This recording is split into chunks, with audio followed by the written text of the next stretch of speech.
It's day 128 of Zohar Pshat, and we are on Taf Tes Zayin and Aleph, the fourth line down. V'aretz Esaso Vavo. So we're going on to the next part of the Torah, the second pasuk. V'aretz Esaso Vavo v'gomer v'haisa daigim mikan masana. So haisa means prior to all the fixing. So now it is important to know. The part of the Torah is that Tohu Vavo preceded the Bereshis Balakim. Rashi and Chumash says that.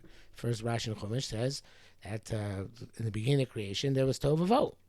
So Tohu Vavo precedes the creation, which began with Tohu Vavo, and of course, many people can understand that as a hint to the prior worlds which existed here, prior to this world, according to the sheet of the Sefer Atmuna, that there were prior worlds which existed on this earth prior to this one, and this Bereshis is beginning with a creation after a prior destruction.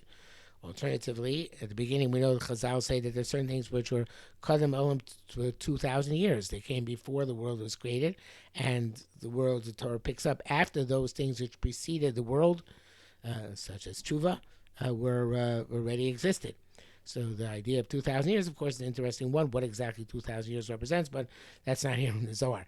But in any event, so Tohu Vavo means, obviously there's a concept of Tohu and Vo prior to the existence of the world, prior to the actual formation of the Tzimtzum, which took place with the illumination of the lamp of darkness.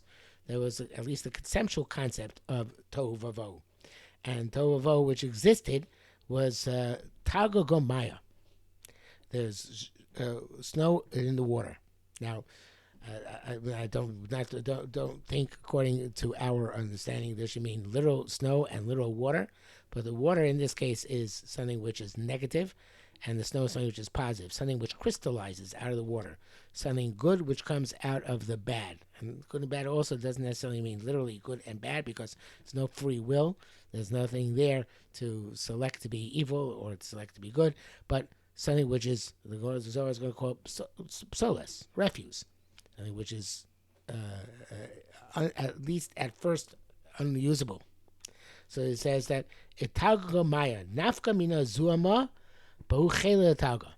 The water is the zuama's pollution, which came out as a result of the strength of the snow. So the snow, again, not necessarily a literal snow, but some sort of positive substance, distanced itself from the negativity, which the negative, which here is called by the Mefarshim, the Kelipos, which was the Tohu. So the that which was negative existed. There emerged something positive. The negative is referred to as the water, and the positive as snow. The Va'akishpa Esha Takifa, and the snow generated a very powerful fire. V'hava psolis, and this is there was this refuse, which again was the result of the snow coming out of the water, and this tremendous fire, which evidently helped the snow to emerge from the water. Bis adis, it was removed. Bis avidis tohu. The water was removed and became tohu me'asar, the zuama, from a place which is polluted, kina the psoles, the place where the psoles is to resides.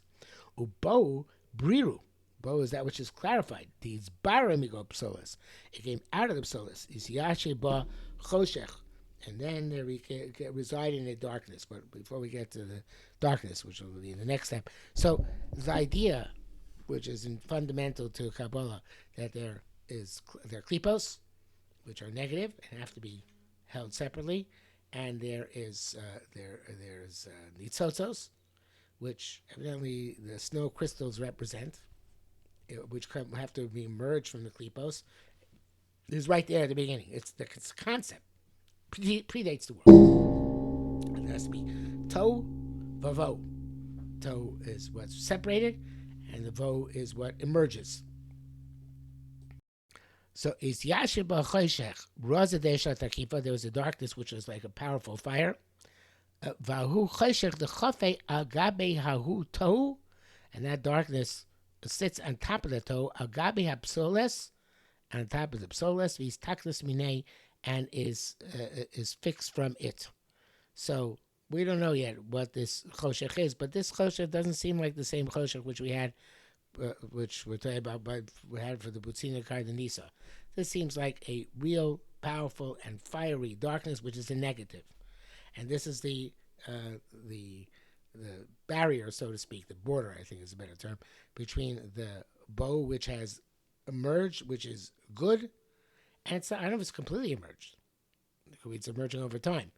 But the Tohu, which is the bad, which is separated by this special choshech, the special darkness, this impenetrable darkness, which also at the same time has a powerful fire. So this sets aside the idea of the Kelipos from the Nitzotzos. And it's true, the word, not words are not used here, but I think that that's the metaphor here, which is that, okay, conceptually, initially, even before the world is created, and subsequently this becomes that void of the entire world. There's what emerges from the Kelipos. There's the Kelipos which have to be tamped down.